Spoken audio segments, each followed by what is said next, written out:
8ই March বিশ্ব নারী দিবস উপলক্ষে এক আলোচনা সভার আয়োজন করল রায়গঞ্জ সুরেন্দ্রনাথ মহাবিদ্যালয়। বৃহস্পতিবার কলেজটির মিলনায়তন সভাকক্ষে এই আলোচনা সভার বিশেষ অতিথি হিসেবে উপস্থিত ছিলেন রায়গঞ্জ মহিলা সম্মেলনীর সম্পাদক কল্পনা রায় এবং কালিয়াগঞ্জ কলেজের অধ্যাপক সোনালী চক্রবর্তী।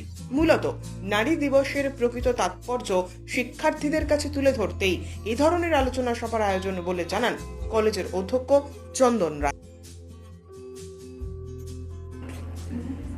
তাদের ছাত্রছাত্রীরা যারা আছে বক্তব্য শুরু হয়েছে সবে। প্রিন্সিপাল স্যার বললেন কিভাবে আজকের নারী দিবস ইন্টারন্যাশনাল নারী দিবসে মর্যাদা পেল সে সম্বন্ধে বিশদ আলোচনা করলেন। সবটাই তো বাইরের কথা, বাইরের দেশের কথা। এখন আমাদের দেশের কথা বলবার জন্য হয়তো আমি বিশেষভাবে বলবো, কারণ গ্রামেগঞ্জে খেটে খাওয়া মানুষের সাথে আমি থাকি, আমি কাজ করি। তারা তো তাত্ত্বিক মানুষ, অনেক কথা বলেছেন, অনেক উদাহরণ দিয়েছেন। শুনতে শুনতে আমি প্রায় বিহ্বল হয়ে গেছি যে এত অথেন্টিক কথাবার্তা ওনারা তুলে ধরেছেন। যে ছাত্রীরা যারা রয়েছে, ছাত্ররা যারা আজকে নারী দিবস উদযাপন উপলক্ষে এখানে উপনীত হয়েছে, দেখতে এসেছে, শুনতে এসেছে, তারা সত্যি সমৃদ্ধ হয়েছে। সমৃদ্ধ আমিও যে হইনি তা নয়, আমিও হয়েছি, কিন্তু কারণ আমি এত তত্ত্ব নিয়ে আলোচনা করি না, আমার তত্ত্ব নিয়ে আলোচনা করার সময় নেই। এত নারী বিদ্রোহ, নারী নির্যাতন, নারী উইমেন এম্পাওয়ারমেন্ট, আমাকে চারদিকে ছুটে বেড়াতে হয়। সুতরাং চেয়ারে বসে বসে আমি যে শুনবো বা বলবো এই বা পড়বো, এত কিছু নিজেকে নলেজিয়াস করবার মতো কোনো সময়টা আমার কাছে নেই। তার কাজে আমার তো এখন জীবন সায়ান্ন প্রায় বলতে গেলে। আমি দীর্ঘ 50 বছরের কাছাকাছি এই সংস্থার সাথে, রায়গঞ্জ মহিলা সম্মেলনের সাথে জড়িত হয়ে আছি। তা এই যে দীর্ঘ একটা স্প্যান, এই আমাদের 75 বছর আমাদের সংস্থার বয়স। আমি অল ইন্ডিয়া উইমেন্স কনফারেন্স অবধি পৌঁছে গেছি। সেখানে আমি একটা স্ট্যান্ডিং কমিটির মেম্বার। আগে আমি জোনালে ছিলাম, বাংলা, বিহার, উড়িষ্যার সমস্ত দায়িত্ব আমি একাই সামলেছি।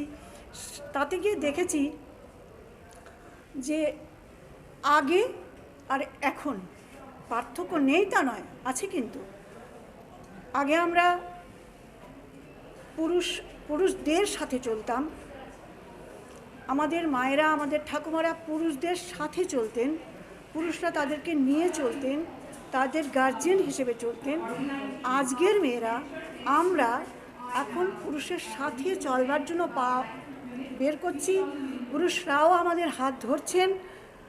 দেখুন, পরিবেশে থাকতে গেলে অনেক রকম আবহাওয়া বার্তা ঘটে যাবে, ইনসিডেন্ট ঘটবে, ঘটনা ঘটবে। তাতে করে বিশেষ দোষারোপ কাউকেই করা যাবে না, আবার করা যাবে না এও নয়।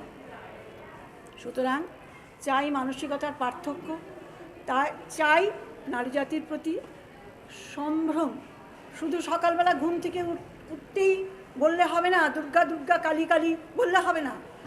মন্দিরের পাশ দিয়ে যেতে গেলে মাথা নিচু করে, দুহাত জোর করে, মা আমাদের এটা আজকে ভালো করে দিও ওটা।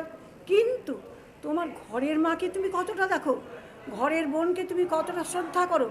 তোমার ঘরের বোন যেমন, রাস্তার বোন তেমন। এই ফিলিংস যতদিন না আমি আনতে পারবো, যতদিন না আমরা আনতে পারবো, যতদিন না মহিলারা আনতে পারবে, ততদিন পর্যন্ত এই দিনটি কেবল উদযাপিতই হবে, বাস্তবিক সার্থকতা হয়তো আসবে না। আমি চাই, আমি নারীবাদী নই, তবে আমি মনে করি কোনো সৃষ্টি যেমন একা নারীতে হয় না, কোনো সৃষ্টি টিকে থাকে না একার নারীর কথায়। আসলে আমরা নারী দিবসটা প্রত্যেক বছরই পালন করে থাকি, এই কলেজেও সেই রেওয়াজ রয়েছে। আমি যদিও নতুন এসেছি, গত 10 মাস হলো। 8ই মার্চ এবারে ছুটি পড়ে গেছে, সরকারিভাবে ছুটি ঘোষিত হয়েছে শিবরাত্রির জন্য। তো আমরা যার জন্য 7ই মার্চটাকে বেছে নিয়েছি এই দিনটাকে পালন করবার জন্য। এবং আমরা জানি এই দিনের যে বিশেষ, এই বছরের যে থিম, তা হচ্ছে ইন্সপায়ার ইনক্লুশন, মানে সকলকে নিয়ে চলার কথা বলছে। এটার মধ্যে একটা গভীর তাৎপর্য রয়েছে। তো সেটা কি, সেটা ছাত্রছাত্রীদেরও জানার দরকার।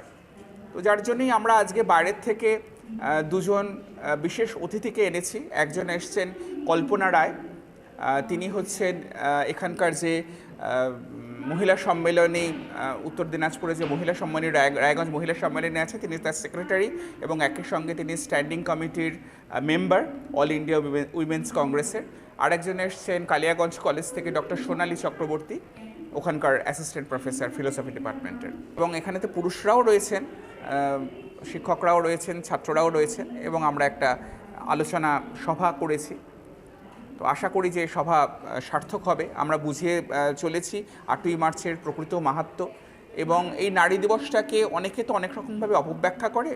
তো ঠিক নারীদের সমস্যাটা কোথায়, এবং সেই ইনক্লুশনের মধ্যে আসলে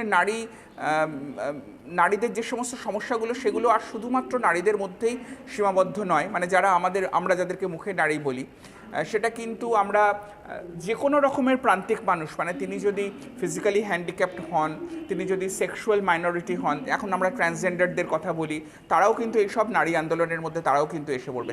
বা ধরুন যে সমস্ত পুরুষ হয়তো তারা রূপান্তরকামী, বা কোনো রকমভাবে হয়তো তার ব্যক্তিগত সত্তাটা এমন একটা জায়গায় রয়েছে, সে হয়তো বুলিংয়ের শিকার হচ্ছে, যেটা আমরা দেখছি বিভিন্ন জায়গাতে র্যাগিং হচ্ছে। কিছুদিন আগে যাদবপুর ইউনিভার্সিটিতে একটি ছাত্র কীরকমভাবে আর কি প্রাণ দিতে হলো।